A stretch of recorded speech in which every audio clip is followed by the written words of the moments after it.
Hello everyone and welcome back to my channel. जैसा कि आप सभी से मैंने प्रॉमिस किया है कि जो भी इम्पोर्टेंट टॉपिक्स होंगे सब इंस्पेक्टर एग्ज़ाम के लिए उनके वीडियोस मैं आपके लिए टाइम टू टाइम लाता रहूँगा।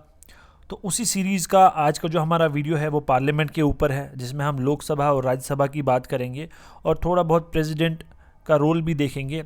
लेकिन प्रेसिडेंट के लिए एक्सक्लूसिवली अलग वीडियो बनेगा। जो भी प्रेसिडेंट के बारे में चीज़ होगी वो अलग वीडियो में आपको मैं हर एक चीज़ एक्सप्लेन करूँगा। और आपने सिर्फ इतना करना है कि जो भी बच्चा पहली बार चैनल पे आया है वो सब्सक्राइब ज़रूर करे और बेल आइकन को भी दबाए और वीडियो को शेयर करें। आप लोगों का सपोर्ट चाहिए, बाकी मैं वीडियोस एग्ज़ाम तक आपके लिए लाता रहूँगा। तो चलिए आज का जो वीडियो है वो स्टार्ट करते हैं। पार्लियामेंट की अगर हम बात करें तो सबसे पहले पार्लियामेंट के साथ जो आर्टिकल्स डील करते हैं वो है आर्टिकल 79 से 122। ऐसा बहुत कम होता है कि डायरेक्ट आर्टिकल पे क्वेश्चन आए, और अब जिस किस्म का स्टैंडर्ड है JKSSB का तो मुझे नहीं लगता डायरेक्ट आएगा। लेकिन जो इम्पॉर्टेंट चीज़ें होंगी वो मैं अलग से बिल्कुल फैक्ट्स आपके लिए लेके आऊँगा पार्लियामेंट पे। अभी आप इतना याद रखिए कि आर्टिकल 79 से 122 तक और पार्ट 5 डील करता है पार्लियामेंट के साथ। तो बहुत से बच्चे जब पार्लियामेंट का नाम सुनते होंगे तो उनके जहन में ये बात आती होगी कि पार्लियामेंट का मतलब है लोकसभा और राज्यसभा। ऐसा नहीं है। सिर्फ लोकसभा और राज्यसभा पार्लियामेंट नहीं है, बल्कि प्रेसिडेंट भी पार्लियामेंट का इंटीग्रल पार्ट है, अटूट अंग है। हालांकि प्रेसिडेंट दोनों में से किसी हाउस में बैठता नहीं है, लेकिन यह हिस्सा उसका है। वो इसलिए है कि जब भी कोई भी बिल इन दोनों हाउसेस से पास होता है वो तब तक एक लॉ नहीं बन सकता जब तक प्रेसिडेंट उसको अपनी मंजूरी, अपना एसेंट नहीं देता है। ठीक है। अब आप देख रहे होंगे कि राज्यसभा को काउंसिल ऑफ स्टेट्स कहा जाता है और लोकसभा को हाउस ऑफ द पीपल कहा जाता है। ऐसा क्यों, ये आपको वीडियो में आगे पता चल जाएगा। इनके कुछ नाम हैं।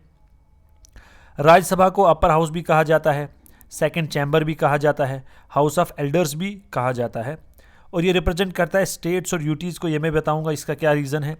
उसके बाद लोकसभा को लोअर हाउस भी कहा जाता है, फर्स्ट चैम्बर भी कहा जाता है और पॉपुलर हाउस भी कहा जाता है। ठीक है। तो अब आगे चलते हैं। अगर हम राज्यसभा की बात करें तो राज्यसभा के साथ जो आर्टिकल डील करता है वो है आर्टिकल 80। और राज्यसभा की जो ओरिजिनल जो इसकी मेंबर्स की स्ट्रेंथ बनाई गई थी वो है 250, जिसमें से 238 इलेक्ट होके आते हैं और 12 को प्रेसिडेंट नॉमिनेट करता है। अब इसे काउंसिल ऑफ द स्टेट्स क्यों कहा जाता है?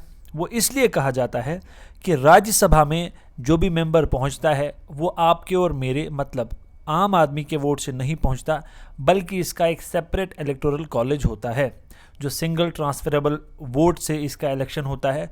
और प्रेफरेंसेस में आप वोट करते हैं, मतलब आप किसी एक पर्सन को वोट नहीं कर सकते। हालांकि ये इंपॉर्टेंट नहीं है, बस ये याद रखिए कि सिंगल ट्रांसफरेबल वोट से होता है एज पर प्रेफरेंस, कि मेरी पहली प्रेफरेंस ये है, सेकंड ये है, थर्ड ये है, इस तरह इसका इलेक्शन होता है। अब इसका जो इलेक्टोरल कॉलेज होता है वो जितनी भी आपकी स्टेट्स हैं और 2 यूनियन टेरिटरीज हैं उनके जो मेंबर्स ऑफ लेजिस्लेटिव असेंबली हैं, मतलब MLA हैं, वो लोग वोट करते हैं। अब जो 2 यूनियन टेरिटरीज हैं वो है दिल्ली और पुडुचेरी। अब आप जम्मू कश्मीर की बात अगर देखें तो अभी इनके पास हमारे पास कोई भी लेजिस्लेटिव असेंबली नहीं है, लेकिन जब लेजिस्लेटिव असेंबली आएगी तो फिर ये 3 यूटीज़ हो जाएंगी, सारी स्टेट्स और 3 यूटीज़ के इलेक्टेड मेंबर्स। लद्दाख के पास कोई भी लेजिस्लेचर नहीं है, इसलिए वो यहाँ पे वोट नहीं कर सकते। लद्दाख डायरेक्टली सेंटर से एडमिनिस्टर होता है। अब प्रेजेंट जो अभी स्ट्रेंथ है वो है 245, जिसमें से 233 इलेक्टेड हैं और 12 को प्रेसिडेंट ने नॉमिनेट किया है। अब चेयरमैन कौन है? वो है वेंकैया नायडू। अब देखिए आर्टिकल 89 कहता है कि जो भी वाइस प्रेसिडेंट होगा इंडिया का वो नेचुरली चेयरमैन बन जाएगा राज्यसभा का। तो अभी वेंकैया नायडू है। डिप्टी चेयरमैन है हरिवंश नारायण सिंह, ये जनता दल यूनाइटेड पार्टी से बिलोंग करते हैं। और लीडर ऑफ द हाउस कौन है राज्यसभा में? वो है पीयूष गोयल। इनके पास जो मिनिस्ट्रीज हैं वो है textile, commerce and industry, consumer affairs, food and public distribution. ठीक है। डेप्यूटी लीडर कौन है राज्यसभा के? वो है मुख्तार अब्बास नकवी, ये भी बीजेपी से हैं। और लीडर ऑफ अपोजिशन है इंडियन नेशनल कांग्रेस के मल्लिकार्जुन खड़गे। अब इंपॉर्टेंट चीज़ जो इसको डिफरेंट बनाती है लोकसभा से, इसका जो ड्यूरेशन है वो 6 साल का है, 6 ईयर्स का टर्म होता है मेंबर ऑफ पार्लियामेंट जो राज्यसभा में होगा उसका टर्म। और ये परमानेंट हाउस है, ये डिसॉल्व नहीं होता है, अपना टर्म ख़त्म करने से पहले ये डिसॉल्व नहीं होता है। और हर साल हर दूसरे साल एवरी सेकेंड ईयर 1/3 मेंबर मतलब 245 का थर्ड हिस्सा हर दूसरे साल रिटायर हो जाएगा। और तीसरे साल के स्टार्ट में ही जितने भी सीट्स वैकेंट हुई हैं उनका इलेक्शन हो जाएगा और कोई पर्सन कितनी भी बार चाहे वो इलेक्शन इसका लड़ सकता है। और अगर कोई नॉमिनेटेड बंदा जो है वो रिटायर हुआ है उसका रीनॉमिनेशन भी हो सकता है। अब अगर हम रिप्रेजेंटेशन ऑफ स्टेट्स की बात करें, मैंने आपको बोला कि स्टेट से मेंबर ऑफ लेजिस्लेटिव असेंबलीज और यूटी से भी वही लोग इलेक्टोरल कॉलेज का हिस्सा बनते हैं और राज्यसभा के मेंबर्स के लिए वोट करते हैं। अब एक देखने वाली चीज़ ये है कि यहाँ पर एससी और एसटी का कोई रिजर्वेशन राज्यसभा के अंदर नहीं होता है। अब जो नॉमिनेट होते हैं लोग वो कौन होते हैं? जिनके पास स्पेशल नॉलेज या प्रैक्टिकल एक्सपीरियंस होता है art, literature, science and social service में।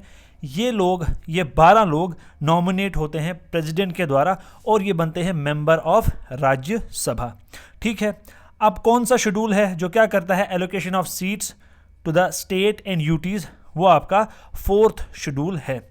अब अगर हम लोकसभा की बात करें तो आप ध्यान में रखें, लोकसभा के साथ डील करता है आर्टिकल 81 और इसकी जो मैक्सिमम स्ट्रेंथ है, ओरिजिनल स्ट्रेंथ है, वो है 552 मेंबर्स, जिसमें से 530 स्टेट से आते हैं, 20 यूटी से और 2 लोग नॉमिनेट होते हैं एंग्लो इंडियन कम्युनिटी से। ये जानने की कोई ज़रूरत नहीं है कि ये कौन सी कम्युनिटी है, याद रखें कि इसके 2 लोग प्रेसिडेंट के द्वारा नॉमिनेट किए जाते हैं लोकसभा के अंदर। स्पीकर जो है ओम बिरला है। अब स्पीकर कौन बनता है? स्पीकर इन्हीं मेंबर्स में से कोई एक बंदे को ये बना देते हैं खुद से और डिप्टी स्पीकर भी ये उन्हीं में से किसी को बनाते हैं। स्पीकर प्रिजाइड करता है हाउस को और जब वो नहीं होता तो डिप्टी स्पीकर प्रिजाइड करता है। Leader of the house Narendra Modi है, मतलब प्राइम मिनिस्टर। जिसकी भी गवर्नमेंट होगी जो उनका लीडर होगा या समझिए हेड होगा या जो प्राइम मिनिस्टर होगा वही लीडर ऑफ द हाउस होता है। डिप्टी लीडर है राजनाथ सिंह। यहाँ पर आपके पास SC ST का रिजर्वेशन है। अब ड्यूरेशन जो है वो 5 साल है लोकसभा का, लेकिन ये डिसॉल्व हो सकता है, ये परमानेंट हाउस नहीं है। ठीक है, अगर गवर्नमेंट डिसॉल्व हो जाती है इन बिटवीन 1 साल, 1.5 साल, 2 साल, 2.5 साल के बाद या कितने भी टाइम के बाद विदिन 5 ईयर्स, तो लोकसभा जो है वो डिसॉल्व हो जाती है, ये परमानेंट हाउस नहीं है। उसके बाद अगर आप प्रेजेंट स्ट्रेंथ की बात करेंगे, किसकी? लोकसभा की। अभी उसके पास 545 मेंबर्स हैं, जिसमें से 530 स्टेट से आए हैं और जो 12 हैं वो यूटी से और 2 एंग्लो इंडियन कम्युनिटी से, जो कि नॉमिनेट करता है कौन? प्रेसिडेंट। ठीक है, अब इनके लिए वोट कौन करता है? इसको हाउस ऑफ द पीपल क्यों कहा जाता है? वो इसलिए कहा जाता है क्योंकि उसमें आप और मैं, आम लोग, जिसकी भी उम्र 18 साल से ऊपर है वो वोट कर सकता है। यहाँ पे एक चीज़ याद रखने वाली है कि 1988 तक जो वोट करने की उम्र थी वो थी 21। उसके बाद 61st अमेंडमेंट एक्ट हुआ और एज जो वोटिंग के लिए कर दी गई वो कर दी गई 18 ईयर्स। ठीक, अब रिप्रेजेंटेशन ऑफ यूटीज़ यहाँ पे कब से एनेक्ट हुआ? 1965 में पार्लियामेंट ने क्या किया? Union territories direct election to the house of people act 1965। इसके बाद नॉमिनेट जो हैं 2 बंदे होते हैं, 2 मेंबर्स होते हैं एंग्लो इंडियन कम्युनिटी से। ठीक, उसके बाद क्वालिफिकेशन की अगर हम बात करें तो सबसे पहले सिटीज़न ऑफ इंडिया होना चाहिए और इन्हें ओथ लेनी होती है। आप जानते हैं जो भी इलेक्टोरल ऑफिस होल्ड करता है उसे एक ओथ लेनी ही पड़ती है। ठीक, उसके बाद अब यहाँ पे एक और डिफरेंस है दोनों हाउसेज में। राज्यसभा के लिए जो मिनिमम एज है वो है 30 ईयर्स और लोकसभा के लिए जो मिनिमम एज है वो है 25 ईयर्स। इसके अलावा जो भी क्वालिफिकेशन किसने पार्लियामेंट ने प्रिस्क्राइब की होगी मेंबर्स के लिए वो भी वो पॉजेस करना चाहिए। अब डिस्क्वालीफाई किसकी सूरत में हो जाएगा वो? ठीक, अगर वो कोई ऑफिस ऑफ प्रॉफिट होल्ड करता है। ऑफिस ऑफ प्रॉफिट का मतलब है कहीं से उसको बेनिफिट हो रहा है, कोई फाइनेंशियल गेन हो रहा है उस मेंबर को, तो वो डिस्क्वालीफाई हो सकता है। अब ये चाहे यूनियन गवर्नमेंट के साथ है या स्टेट गवर्नमेंट के साथ ऑफिस ऑफ प्रॉफिट है, कहीं पे भी नहीं होना चाहिए। If he is of unsound mind and stand so declared by the court, अगर कोर्ट ये डिक्लेयर करता है कि ये दिमागी संतुलन जो है इसका सही नहीं है। उसके बाद अगर मान लीजिए किसी ने कोई डेब्ट लिया है, कोई लोन लिया है, अब वो अपने डेब्ट रीपे नहीं कर पा रहा है, वो मेंबर भी क्या हो सकता है? डिस्क्वालीफाई हो सकता है। अगर किसी ने इंडियन सिटीजनशिप छोड़ के वॉलंटरली किसी फॉरेन स्टेट की सिटीजनशिप को एक्वायर किया, वो भी क्या हो सकता है, डिस्क्वालीफाई हो सकता है। और if he is so disqualified under any law made by the parliament, ठीक है, पार्लियामेंट ने कोई ऐसा लॉ बनाया तो वहां पे वो डिस्क्वालीफाई हो जाएगा।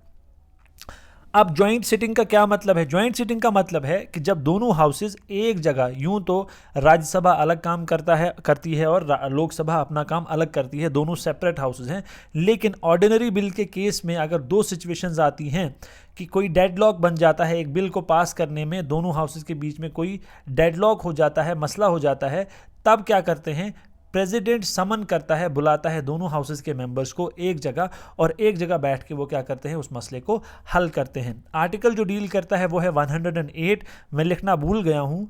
ये हमने कंसेप्ट लिया है ज्वाइंट सिटिंग का ऑस्ट्रेलिया से, ठीक। एक तो हो गया कि डेडलॉक होगा, दूसरा क्या है कि अगर if other house has received the bill, अगर एक हाउस से बिल पास हो गया और दूसरे हाउस तक जा पहुंचा और 6 महीने तक उस ऑर्डिनरी बिल पे दूसरे हाउस ने कोई एक्शन नहीं लिया, तब भी क्या हो जाता है, ज्वाइंट सिटिंग हो जाती है। तो ज्वाइंट सिटिंग जब भी होती है उसे मैंने आपको बताया, समन करता है प्रेसिडेंट, प्रिजाइड करता है स्पीकर ऑफ द लोकसभा, अगर वो अवेलेबल नहीं होगा तो डेप्यूटी स्पीकर प्रिजाइड करता है ज्वाइंट सिटिंग को। और एक चीज़ लोकसभा की आपने याद रखनी है, मनी बिल जो है वो हमेशा इनिशिएट होता है लोकसभा से, राज्यसभा से कभी भी नहीं होगा मनी बिल। और यही एक्सेप्शंस हैं जो क्वेश्चंस में पूछी जा सकती हैं। और इसके साथ साथ कि कोई बिल मनी बिल है या नहीं है वो कौन डिसाइड करता है, वो डिसाइड करता है स्पीकर ऑफ द लोकसभा। तो ये थी कुछ इंपॉर्टेंट चीज़ें। अब मुझे अगर लगा कि मैंने कोई चीज़ छोड़ दी है, मुझे ऐड करनी चाहिए थी, वो जब मैं इसके फैक्ट्स की वीडियो लेके आऊँगा उसमें मैं वो ऐड कर दूंगा, और प्रेसिडेंट का आपको बिल्कुल अलग वीडियो मिलेगा। Thank you and all the very best.